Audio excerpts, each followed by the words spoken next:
Rebonjour, nous voilà pour le deuxième épisode de Vlog, de ce qui va être une série de 3 en fait, je réalise en regardant mes notes que j'ai structurées au fur et à mesure.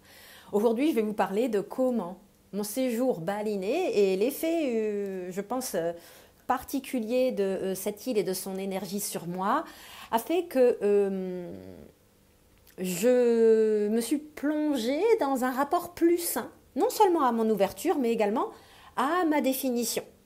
J'ai trouvé ça vraiment intéressant de le partager avec vous, avec les différents points qui m'ont sauté aux yeux.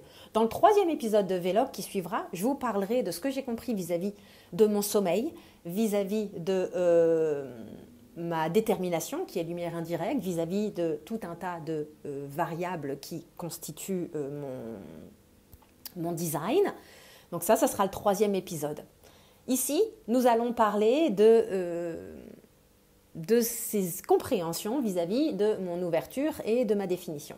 Donc déjà pour l'ouverture, si vous me suivez depuis un bout de temps, vous avez vu que j'avais un vrai chemin de curiosité de naviguer en pleine conscience l'effet de Bali sur mon centre G non défini. Et comme j'aimais dire, même avant que je connaisse le design humain, ou du moins que je comprenne les implications design humain liées à mon centre G non défini, je disais toujours que j'aimais bien la Hélène que j'étais à Bali. Et finalement, c'est ça l'essence d'un G non défini. On est conditionné par notre environnement et notre environnement, c'est un lieu et c'est les personnes qui constituent ce lieu. Donc j'ai trouvé ça vraiment intéressant. Avant, mon environnement humain balinais était constitué d'un gros écosystème entrepreneurial par contre et d'un espace de coworking en particulier, enfin de plusieurs lieux qui étaient très communautaires. D'une manière générale, c'était une autre dynamique sur l'île à l'époque. Il y avait beaucoup plus d'élan communautaire, il y avait une audience très différente dans les espaces de coworking. Aujourd'hui, il y a beaucoup plus de gens qui ont un job salarié et qui travaillent à distance, ce qui était très rarement le cas à l'époque où je vivais ici, entre 2015 et 2017. Il y avait une grosse population d'entrepreneurs émergents, donc de wannabe entrepreneurs ou de personnes d'ores et déjà établies. Il y avait un petit écosystème start-up sympa. Et finalement, très peu de gens qui avaient un job salarié en remote. Bien sûr que Covid est venu changer complètement la donne. Et pourquoi c'est important ? Parce que, du coup, même si le lieu reste le même, les personnes qui constituent le lieu sont différentes. Et donc, mon expérience, en particulier des années où j'ai vécu ici, n'est absolument pas renouvelable. J'ai retrouvé plein d'anciens amis, j'ai rencontré de nouvelles personnes. J'ai continué à me laisser porter par cette chouette énergie qu'on peut trouver à Bali, où beaucoup de gens voyagent, sont célibataires sans enfants, et donc sont ouverts à la rencontre et à la discussion. J'ai laissé les gens venir à moi plutôt que d'initier des discussions, sauf exception. Les rares que j'ai pu initier, je les fais en conscience, parce qu'encore une fois, je ne suis pas là pour être la parfaite petite projecteur du matin jusqu'au soir. Tout est une opportunité d'expérimentation. J'ai eu des chouettes connexions les fois où j'ai initié, par contre, ce n'est pas des gens que j'ai eu l'occasion de revoir. Donc ça a été vraiment intéressant de pouvoir comparer les différents scénarios, d'entrer en connexion avec de nouveaux êtres humains, mais aussi d'entrer en connexion avec les copains et copines d'avant. Et de pouvoir voir s'il y avait d'ores et déjà une relation établie avec une vraie reconnaissance, ou si finalement, en fait, j'essayais de forcer une rencontre avec une personne avec qui je n'avais pas une vraie reconnaissance. Donc tout ça, ça a été très intéressant et sur fond de G non défini et d'impact de Bali sur moi. Une autre chose que j'ai trouvé très intéressante dans mon ouverture, j'ai l'ego non défini. Bon, j'ai la porte 26 et la porte 40 dans l'ego non défini, juste pour info. Mais j'ai vu qu'ici, alors je me suis complètement abandonnée, encore plus qu'en France, dans l'absence de force de volonté. Est-ce que par ailleurs c'est dû aux chaleurs, au climat tropical, à la vibe générale? Peut-être. Mais l'énergie de Bali me renvoie à un non-faire, à une lenteur, à une paresse. Et ça, on peut la trouver dans mon G non défini, dans mon ego non défini et dans mon sacral non défini. Donc cette notion d'ego non défini et donc de ne pas avoir accès à la force de volonté de manière fiable et constante, mon mental y a résisté. Il a essayé d'avoir un avis, il a essayé de dire on n'est pas très productif, dis donc, on devrait faire plus. Ça aussi j'ai eu... parce qu'au bout de 2 mois, au bout d'un moment, on est dans le quotidien, on ne va pas faire des nouvelles visites et des nouveaux trucs tout le temps, mais j'ai senti mon mental qui essayait de dire je tire pas le maximum de mon temps à Bali. Ben non, je suis un projecteur avec un ego non défini, avec forcément un sacral non défini. Et je ne suis pas là pour faire, je ne suis pas là pour être active. Certes, j'ai un corps actif. Ça, j'y viens dans l'enregistrement suivant. Mais je ne suis pas là pour évaluer mentalement de quoi mes journées devraient être remplies ou pas. Il y a tout un tas d'éléments de mon design qui m'amènent à pointer vers un lâcher-prise. Et même si mon mental essayait de résister par moments, j'ai réussi à bien m'abandonner à cela. J'ai senti des injonctions à faire quand même, puisqu'il y avait le lancement du programme Clé Génétique, il y avait la communication autour de la nouvelle promotion d'incarnation également. Donc j'ai pu me retrouver des fois dans des injonctions à faire et par moments des matinées entières, enfin des matinées entières, 2 heures un matin, mais pour moi c'est beaucoup, à être dans le faire et dans l'épicerie opérationnelle de l'entrepreneuriat quand on a le lancement d'un programme de groupe. Mais très vite, j'ai réussi à pivoter vis-à-vis de ça. Pour revenir à un autre aspect que j'ai évoqué là juste avant, mais je vais l'illustrer concrètement avec mon ouverture, cette notion d'écosystème entrepreneurial qui a évolué et cette notion de dynamique sociale dans les espaces de coworking qui a évolué a fait que ma tête complètement ouverte a été sollicitée complètement différemment. En fait, elle a été très peu sollicitée. Et je n'ai pas ressenti le besoin de la nourrir en stimulation extérieure intellectuelle, chose qui pourtant était un de mes plus grands kiffs quand j'habitais ici à Bali. Et je me suis à peine plongée dans la scène expat coworking locale parce qu'il y a plus trop en fait d'entrepreneuriat rempli de sens, ou alors c'est des gens déjà établis et qui travaillent depuis leur villa, ou peut-être depuis d'autres endroits coworking dans lesquels j'ai pas été. Et donc j'ai pas eu de déclencheur externe. Et si j'y réfléchis, ça me permet d'être beaucoup plus en fait dans cette tête complètement ouverte et de ne pas me retrouver éventuellement dans l'écueil de m'accrocher aux idées de quelqu'un d'autre, aux inspirations de quelqu'un d'autre, et en fait tirer toute une ficelle vis-à-vis de ça et risquer de faire la confusion en pensant que ça peut être une nouvelle direction pour Exploring Happy. Donc il y a toujours quelque chose d'intéressant, c'est-à-dire qu'à une époque, quand j'habitais ici, eh bien, ma tête non complètement ouverte s'était imprégnée et mon G non défini s'était imprégné de l'identité, d'entrepreneur indépendant géographiquement qui appartient à l'écosystème du futur du travail, coworking, co-living, tout ça.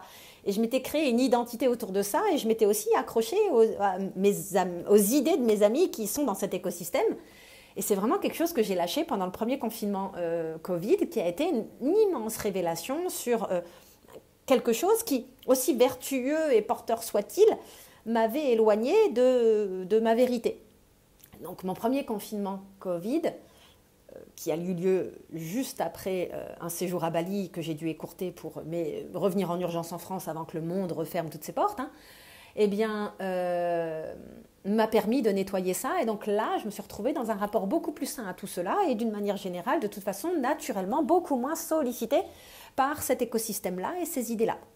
Donc ça, c'était vraiment intéressant à naviguer. Par ailleurs, j'ai ressenti absolument aucun appel à lire tous les audiolivres, enfin tous les livres et écouter les audiolivres que j'avais en stock sur ma tablette ou dans ma bibliothèque d'audiolivres. Et j'ai vraiment uniquement ressenti le besoin de lire des ouvrages de fiction qui n'avaient pas de portée philosophique, existentielle, introspective. Certes, l'un des ouvrages que j'ai lu, c'était Le Guerrier Pacifique, mais il ne m'a pas ému plus que ça. Du moins, rien de ce que j'ai lu n'était quelque chose de nouveau et à découvrir pour moi. Et j'ai trouvé ça vachement intéressant parce que ça ne m'a pas manqué en fait. Et c'est ici encore un rapport beaucoup plus sain à mon ouverture. Je ne suis pas là pour avoir des inspirations, je ne suis pas là pour m'accrocher aux inspirations d'autrui. Je suis là pour être discernante vis-à-vis de tout ça et ne pas me laisser polluer. Ensuite, j'ai observé un rapport plus sain vis-à-vis des jugements et des opinions issus de ma définition. Donc j'ai les canaux 1858 et 1762, collectif logique, qui sont 2 canaux très opiniâtres et très critiques. Et j'ai vraiment vu une capacité ici aussi sûrement parce que je me laissais moins embarquer par le non-soi de mon ouverture, eh bien, j'étais dans un rapport beaucoup plus sain. Ça ne veut pas dire que je n'ai pas eu des moments de jugement ou des moments d'amertume ou de ceci ou de cela. mais finalement, ils ont été assez circoncis. Et, hum, et j'ai réussi à chaque fois. L'énergie du lieu m'a fait me positionner dans une perspective beaucoup plus large. Et j'ai trouvé ça vraiment intéressant de ne pas m'arc-bouter sur telle critique, sur tel jugement, sur ceci, sur cela. Et de connecter cette capacité de mise en perspective plus large qui va en particulier avec la porte 17 et de fonctionnement en intégrité qui va avec la 18. Et ça, je trouve ça assez chouette. D'ailleurs, je réalise en vous faisant ce partage que j'ai commencé un article de blog sur ce sujet-là, en particulier de l'intégrité, qui n'est pas fini, que je vais peut-être finir tôt ou tard, ou alors je vais en faire aussi un 4e vlog, allez savoir, une fois qu'on est lancé, n'est-ce pas? Mon seul vrai ressenti de résistance à l'intérieur de moi a été vraiment intéressant à naviguer. Du fait de cette passivité, et j'y viens juste après, liée à mes variables et liée à ma tête non définie, eh bien, je me suis retrouvée dans une passivité à l'égard de la promotion de ma formation incarnation. Eh bien, j'ai pas trouvé l'élan de promouvoir de manière correcte plus que ça. J'ai partagé des témoignages, par ailleurs très sincères et vraiment touchants, qui m'ont été fournis par certaines participantes de l'édition en cours. Et puis c'est tout en fait. Et puis je voyais cette deadline approcher. Parce que ce qui est vraiment pas évident du tout quand on est projecteur entrepreneur, d'autorité sprélénique par ailleurs, et sans une once de stratégie dans sa définition, c'est vraiment pas évident de fixer des dates. Vous voyez, de définir 6 mois à l'avance que tel programme sera à telle date. Donc il y a toujours un élément flottant. Et le facteur que je prends en considération, c'est mon éventuelle résistance intérieure et une résistance extérieure que je pourrais sentir. J'ai appris avec le temps à sentir qu'il y a un je ne sais quoi qui résiste à mon discours. Et je voyais bien que, il y avait un peu ce tic-tac, tic-tac, tic-tac, tic-tac vis-à-vis du démarrage d'incarnation qui avait été fixé à début janvier. Et du rétro-planning qui était lié autour du 20-22 décembre, qui est la date où moi je suis en vacances, et j'essaye de vraiment être off en vacances à ce moment-là, parce qu'il y a des moments où on a vraiment besoin de libérer complètement son mental, et la période de Noël est opportune pour cela pour moi, et ça permet de préserver vraiment ma santé mentale. Et donc je voyais que je commençais à avoir le mental qui se faisait des nœuds. Je faisais des nœuds au cerveau. Et de fil en aiguille, j'ai pris la décision de décaler le démarrage d'incarnation 3 de 4 semaines, c'est pas énorme, on le décale à début février. Bien sûr que tous les gens qui étaient déjà inscrits étaient complètement OK et ils apprécient que je fasse les choses en fonction de mon design, et c'est aussi pour cela qu'ils sont venus à moi. Et donc ça a été la seule chose où finalement le programme clé génétique, ça s'est fait tout seul. Et incarnation, je sentais une résistance. Donc j'ai fait ce qui était nécessaire pour libérer cette résistance en moi. Et d'ailleurs, je n'ai pas encore commencé à communiquer sur le sujet au moment où je fais cet enregistrement, mais ce sera là dans les jours qui viennent. Et ça fait du bien, ça fait vraiment du bien. Une dernière chose, en fait, le fait de faire ça, pour moi, c'est la meilleure manière pour moi de garantir la justesse du groupe qui va se constituer.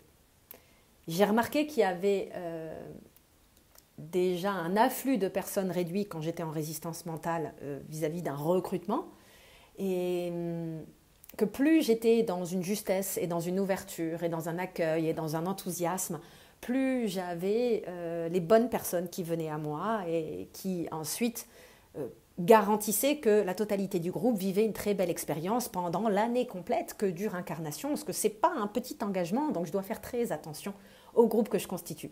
Donc je ne peux pas me permettre de laisser la résistance entraver le processus de création de la promotion en cours. Donc voilà ce que j'ai observé. Le 3e vlog va être sur le sommeil et les éléments relatifs à mes variables, mais aussi certains éléments, à savoir ma détermination. Et je vais sûrement aller faire des petites apartés dans d'autres notions liées au stade qui s'appelle la couleur, au niveau qui s'appelle la couleur en design humain. Je vous dis à bientôt pour la suite de ces vlogs.